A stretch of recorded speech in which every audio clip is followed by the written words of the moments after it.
Hello. Welcome to Module 2, Foundations of American Governance. In this 7th section, which will be the first of 2 videos, we will discuss the idea of representation of the people. You will learn the mechanisms by which the people express their consent and are represented in government.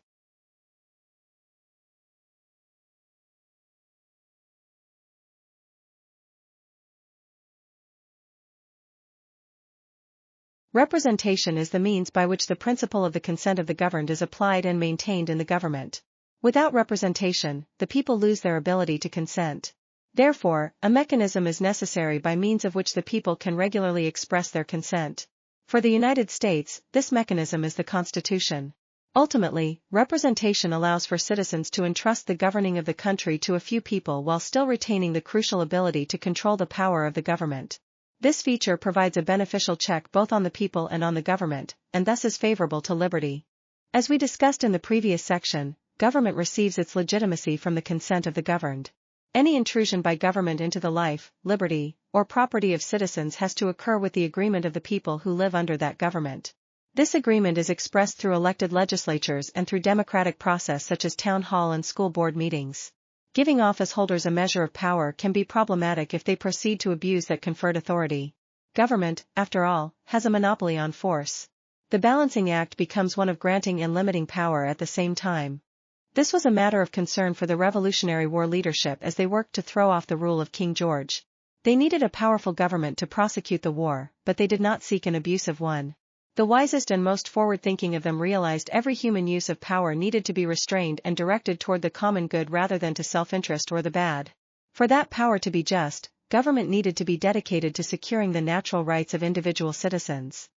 The form by which citizens can give consent on a continuing basis is the Constitution. The Constitution has to be separate from the laws because it describes the process by which laws are made.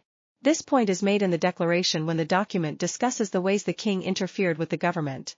Consent requires representation, and representation requires a written, formal process.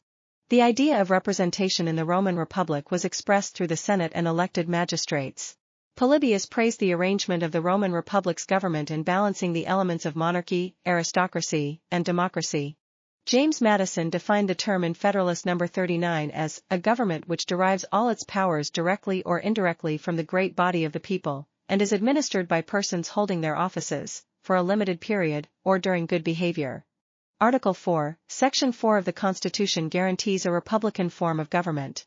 Montesquieu claimed, "It is in the nature of a republic to have only a small territory, otherwise, it can scarcely continue to exist.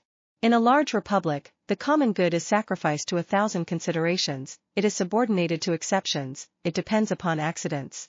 In a small one, the public good is better felt, better known, lies nearer to each citizen, abuses are less extensive there and consequently less protected."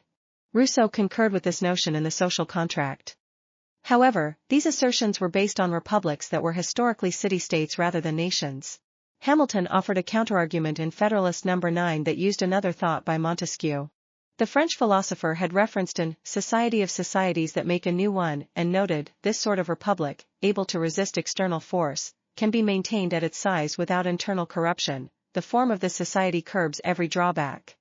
Hamilton made the case that Montesquieu's Society of Societies was equivalent to a federal republic.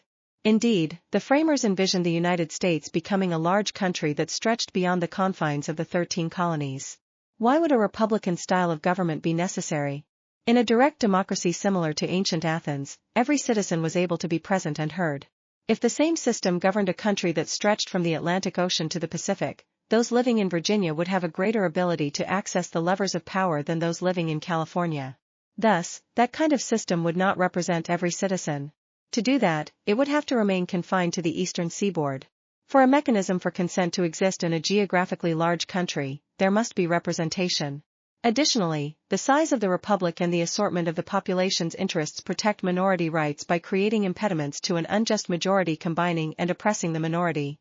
As the country expanded, and more communities emerged, factions and special interests became relatively dispersed. This allowed other, more just citizens to mount an opposition. Next time? In the next video, we will finish this section by talking about sovereignty, the problem of majority tyranny, and minority rights. Until then, thank you for your time.